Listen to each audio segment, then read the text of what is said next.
करो, रोज नवाओ शेष, खुश होकर देंगी तुम्हें वे लाखों आशीष।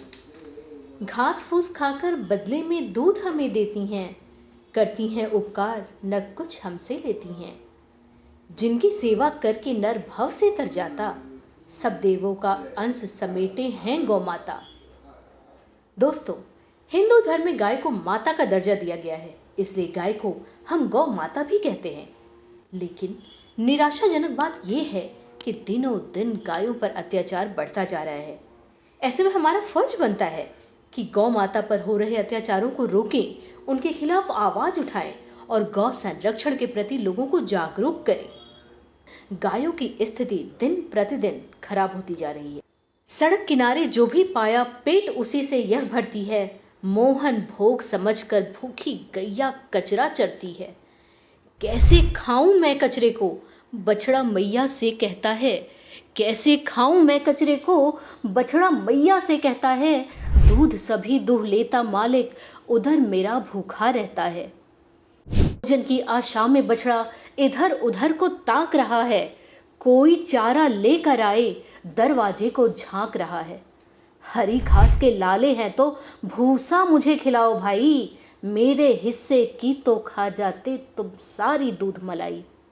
दोस्तों, अगर हमारे अंदर हिंदू होने के नाते गौ माता के प्रति थोड़ी सी भी सहानुभूति है तो जीवन के उच्च आदर्श अपने हृदय में धारण करें, गाय बछड़ों की सेवा करें और रक्षा करें। घर की बची रोटी गाय और अन्य जानवरों को दे, ना कि कूड़ेदान में डालें। और बजरंग सेवा दल के अग्रासन योजना का हिस्सा बनिए, अपना लोक परलोक दोनों संवारिए। इन्हीं शुभकामनाओं के साथ, इसी आवाहन के साथ, ओम हनुमंते नमः। जय श्री राम। दोस्तों, अभी हमारे साथ बजरंग सेवा दल के संगठन मंत्री श्री रविकांत मिश्रा जी जुड़ चुके हैं, जो आज हमें बताएंगे कि अग्रासन योजना क्या है और किस प्रकार बजरंग सेवा दल इसे क्रियान्वित कर रहा है।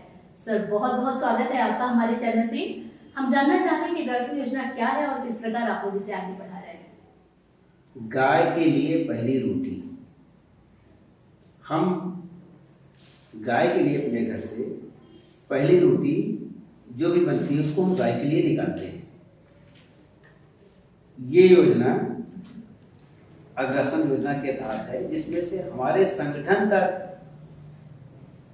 कोई न कोई आदमी, जो लोग सीधे गाय को दे सकते हैं उनके लिए तो नहीं, लेकिन जो लोग नहीं दे सकते तो वहां पर उस भोजन के लिए एक पात्र लोगों के घरों में रख दिया जाता है और संगठन का आदमी उस पात्र से वो रोटी उठा करके गौशाला तक या सीधे गाय तक पहुंचा देता है। ये योजना अग्रासन योजना है। तो ये किस प्रकार क्रियान्वित कर रहे हैं आप लोग? जैसे अब लखनऊ की क्षेत्र की बात की जाए तो काफी बड़ा है, काफी वाइड लेवल पर फैला हुआ है, तो किस प्रकार ये चीजें आप लोग क्रियान्वित कर रहे हैं सेक्टर या फिर क्षेत्र विशेष में? हर सेक्टर में कोई न कोई एक आदमी हमारा प्रभारी है जो वहाँ के उस सेक्टर को देखता है और वहाँ पर उस संगठन का आदमी वहाँ पर एक पात्र रखाता है और वहाँ से उस रोटी को इकट्ठा करता है और गौशाला तक पहुँचा देता है। वो बड़ा है या छोटे से मतलब नहीं, उतना संगठन में हमारे पास आदमी है कि जो हर जगह से इकट्ठा करते हैं और वो पहुँचा देते हैं। अभी हम ये जानना चाह रहे हैं सर, जिस प्रकार से भाई भारतीय परंपरा रही है उसमें हम लोगों ने गाय को माता के तौर पे काफी तवज्जो भी दी, हम लोगों ने दादा परदादा को देखा भी कुछ करते हुए, लेकिन वर्तमान समय में जो लाइफ स्टाइल हो गई है लोगों की, तो उसमें इस प्रकार की गाय को रोटी निकाल के खिलाना, फिर जो है उसको उसके बाद ही खाना थोड़ा प्रासंगिक नहीं लगता है। तो इसको आप किस प्रकार से लाएंगे या ढालेंगे वर्तमान पीढ़ी में? हम लोगों को जागरूक करेंगे, लोगों को उसके लाभ के बारे में बताएंगे, क्योंकि गाय हमारे यहाँ सदैव पूजी रही है और हम उसको माता का दर्जा देते हैं। अपनी माँ के अलावा केवल संसार में इकलौता प्राणी है जिसको हम माँ के रूप में बोलते हैं और उसका सम्मान करते हैं, क्योंकि गाय के शरीर में 33 करोड़ देवता और 9 ग्रहों का निवास होता है और हम गाय को मात्र रोटी खिला देने से हमारे रोटी इतने लोगों के पास तक पहुंच जाती है। तो आप हम लोग देख रहे हैं जैसे पुरातन संस्कृति से लेके अब तक जो है गाय की सेवा लोग कर रहे हैं, करा रहे हैं। कई संगठन है जो शायद जुड़े हुए हैं और काफी इस पे वर्क भी कर रहे हैं। कई चीजें विवादास्पद भी आ जाती हैं कि बीफ खाना है नहीं खाना है, इसमें भी तमाम चीजें होती हैं। इसमें आपके संगठन ने बहुत छोटी चीज पकड़ी, बहुत मोटी चीज पकड़ी कह सकते हैं कि अन्न दीजिए यज्ञ अपने आप हो रहा है। बिल्कुल बिल्कुल, कि आप अन्न दीजिए, गाय को अन्न निकालिए, वो अपने आप में एक यज्ञ होता जा रहा है। तो ऐसा तो नहीं होगा कि बाद में भी पंडित पुजारी ये कहें आपसे कि आप उनकी रोजी रोटी छीन रहे हैं? नहीं, गाय की सेवा का उल्लेख तो हमें वशिष्ठ जी के कहने पे राजा दिलीप और उनकी धर्मपत्नी रानी सुदक्षिणा ने कामधेनु की पुत्री नंदिनी गाय की सेवा की और उससे उन्हें पुत्र रत्न की प्राप्ति हुई, जो कि उनको नहीं हो रही थी। और आज हम देखते हैं कि गाय ही एक ऐसा जीव है, ऐसा प्राणी है जिसका कि कुछ भी, चाहे उसका मूत्र है, चाहे उसका गोबर है, हर चीज हमें कुछ न कुछ देता है, हमसे कुछ लेता नहीं। हमारे जीवन के लिए बहुत ही बहुमूल्य है और पूजनीय है और वो सेवा हमें करनी चाहिए। और हर धर्म में अपनी अपनी समस्याएं हैं, कोई बीफ खाना चाहता है, लेकिन हमारे लिए, सनातन के लिए तो गौ माता पूज्य है। हम इसके बारे में तो कल्पना ही नहीं कर सकते, सोच नहीं सकते।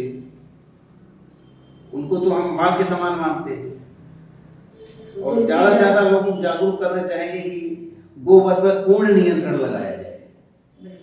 यानी कहीं ना कहीं बजरंग सेवा दल ये कहता है कि आप गौ माता को राष्ट्र माता घोषित करो।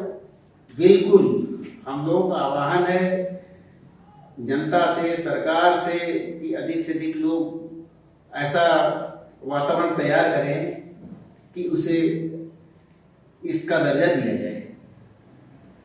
कुछ हमारे व्यूअर्स से कुछ कहना चाहेंगे आप? आपका संगठन किस उद्देश्य से और क्या क्या कार्य कर रहा है?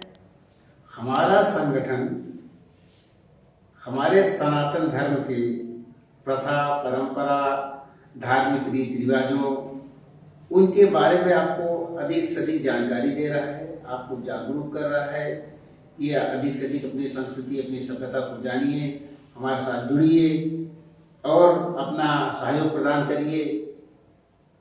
यही आह्वान करते हैं कि आप लोग भी हम लोगों के साथ जुड़े और अपनी परंपराओं को आगे बढ़ाएं।